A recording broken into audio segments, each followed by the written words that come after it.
Now, I've never made any bones about or tried to hide the fact that Academy Games is one of my favorite game companies. I think I got like a handful of them that I actually follow religiously.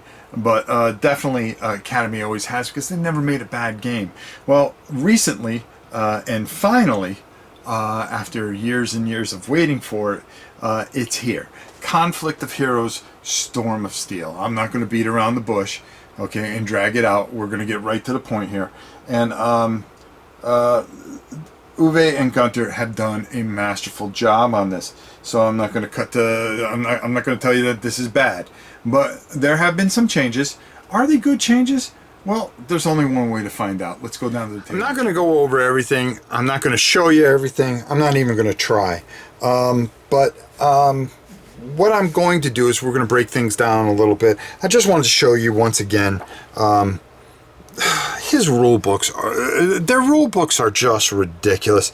Everything is spelled out in such a phenomenal way. It makes learning this game even easier.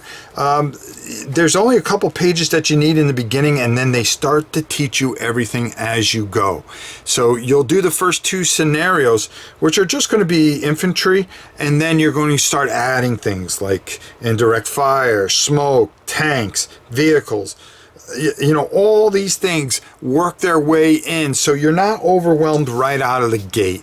Now, there's been a few changes, but we're going to talk about those very shortly. And again, I just wanted to show a couple more things, especially like in this first mission brief, where this is where you're going to get the very basic.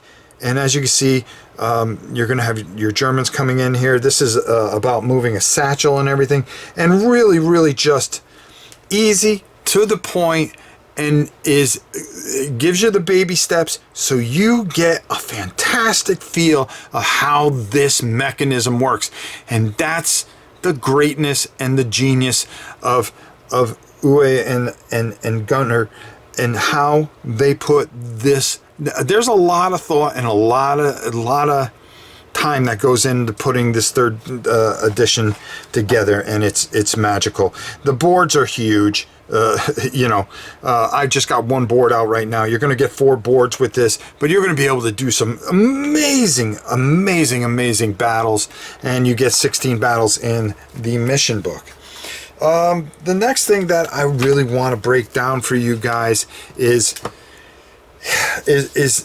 the beautiful counters. So we're going to go down to the table a little farther and take a look at these. Once again, beautiful counters, beautiful everything. The pictures are beautiful. Everything is spelled out for you. They're numbered. The year that of the equipment that they used, the platoon type, as you can see, the vehicle type as well. This is going to be your fire action. How many fire points it's going to cost. This is your movement points. As you can see, this little symbol here means tracks. This is on foot. So it's going to cost you 1 action point to move 1 hex. But there are variances, of course, because of the way the terrain will be. Okay. Here, this is your modifier against on a D12. You're going to -3 to hit an infantry. So say for instance, right here, that they are going to fire at this infantry. Okay, their defense is 11 in their front. 12 in their front flank, and if they were flanked from behind, it would be 11. So that top number right there would always be the 3 hexes behind them. But since this guy is firing here, we're going to take 3 from 12, so you're going to need a 9.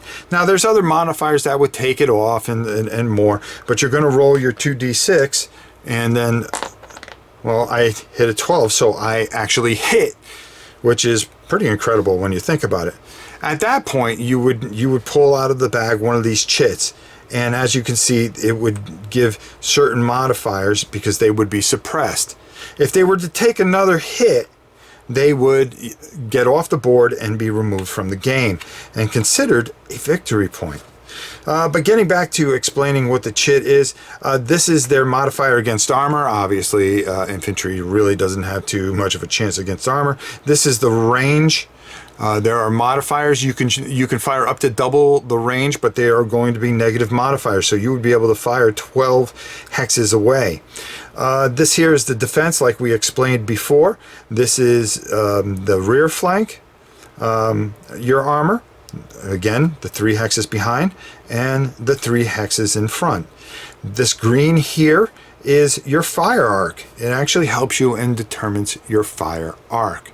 All right, let's go back up top and talk a little bit more about the things that are going on here. This here is just one of the 4 boards here, and it comes with great player aids. I mean, everything is just spelled out so well, clean, beautiful in color. And then, of course, everything I just explained to you, all right here for you. So in case you get confused by some symbols or some things, everything is in front of you. And nothing's better than playing a game where you have all the information in front of you and it's quick and fine and does not take away from the battle. One of the new things, and the things that really stand out here, is that you're not going to be rolling and adding your command points. You are going to be given a set amount of command points. And that's going to help you and hurt you, well, hurt you in some ways, because as you lose units, say you start with 6, guess what? At the reset of a turn, you're only going to be able to go up to a certain point.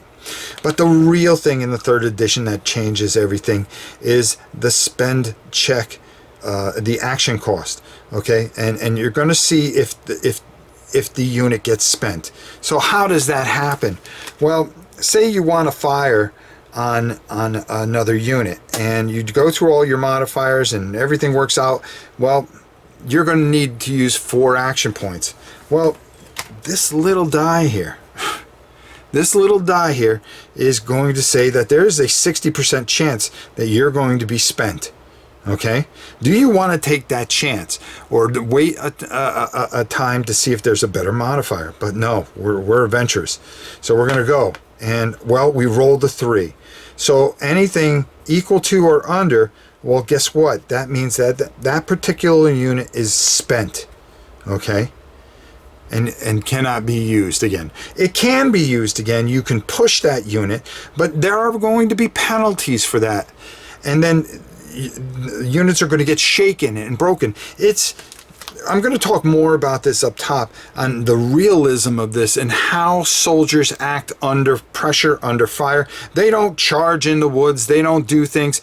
They're given a command, and depending on how they are and what's happening to them around them, that is how they're going to react. And 99% of the time, if they're being fired on, they are going to duck.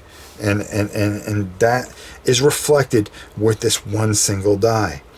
Now, you can always rally. Rally is a 5, but what is the chance of rallying somebody that's being fired on?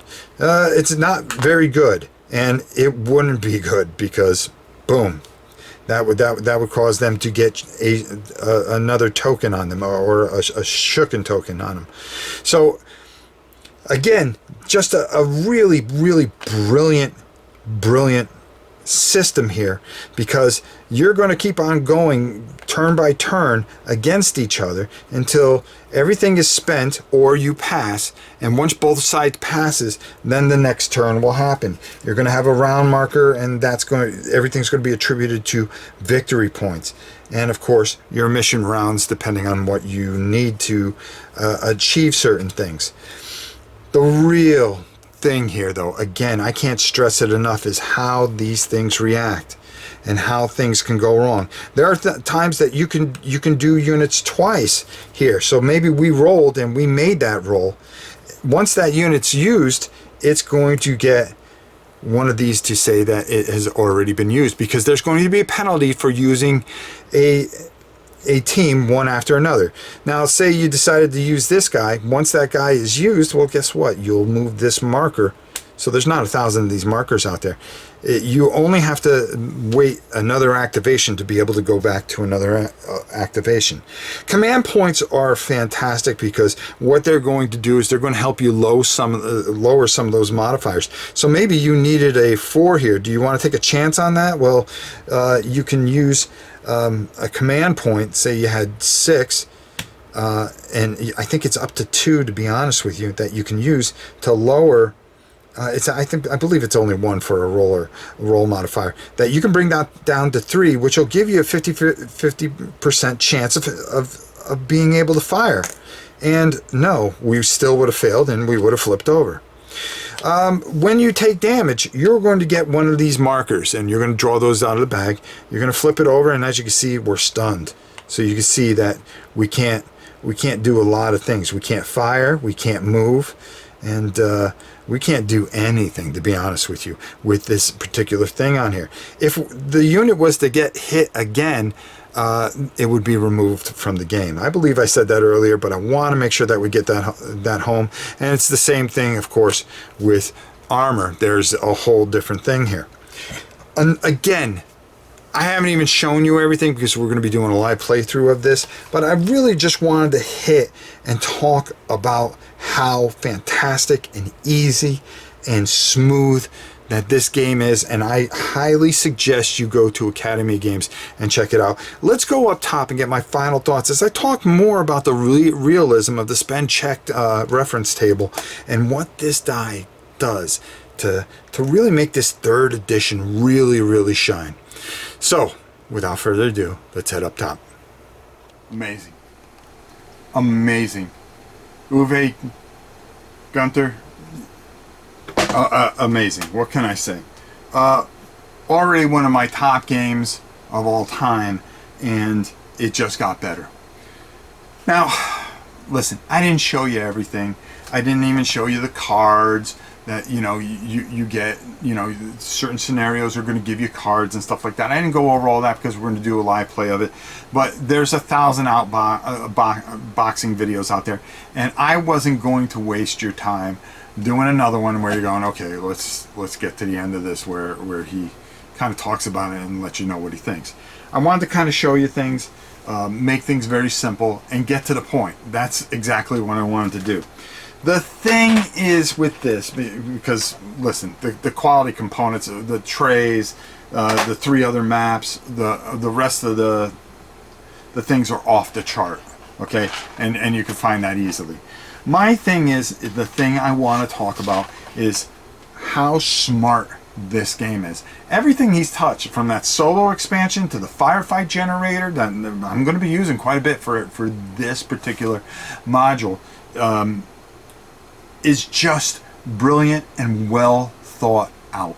This die here, it does something that a lot of games don't do.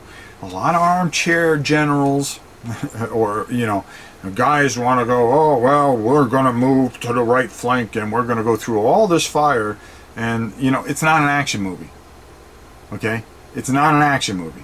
Okay, the truth is, you start taking fire, there's going to be modifiers. You're going to try to roll to get those guys to move into the forest. Guess what? You're going to fail half the time. Okay? You're going to fail, and they're just going to lay there, and they're not going to listen to orders because they're being fired on. Okay? They would hide behind a blade of grass if they could, if they're being hired on. And that's what this die does. It gives you that uncertainty.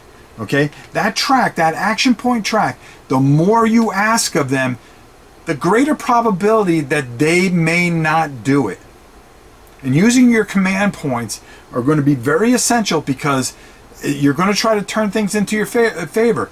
So, using that 1 point might represent somebody within that platoon saying, hey guys, we got to get out of here. And everybody listening and then making that move. But it's just not as simple as, we're going to move all this over into the left column, we're going to move that in the right column, and and sit here with your Doritos and beer and try to figure out and play it unrealistically. This die evens the score. It makes you uncertain of what you can get out of your own men. Okay, how am I going to get this column over to the right here where I need them to be? What actions am I going to have to take? How am I going to motivate my group to move? And that is the thought process and the brilliance of this game. This is fantastic. This does something a lot of people don't do, and I am completely blown away by it. And I'm telling you right now, if you have a chance, head over to academygames.com. You will not be disappointed. Get yourself the 3rd edition of this. You will be blown away. And this is a home run in my book. This is a fantastic experience. And my hat's off to Academy Games, who already in my mind is one of the best companies. I only have a handful of companies that I really think are brilliant. This is one of them. And I know I'm rambling on, but I really think it's important for you to see what is going on here and the beauty and the imagination that has been put into this fantastic experience. Guys, great job. You guys are the best. I mean, obviously I love the game. At the bottom line, I love the game. Maybe I'll put a note. If you want to know, Rob really likes it a lot. More than you think. So, until next time, it's your old pal Rob telling you, we will see you soon. Head over to academygames.com. You won't be disappointed.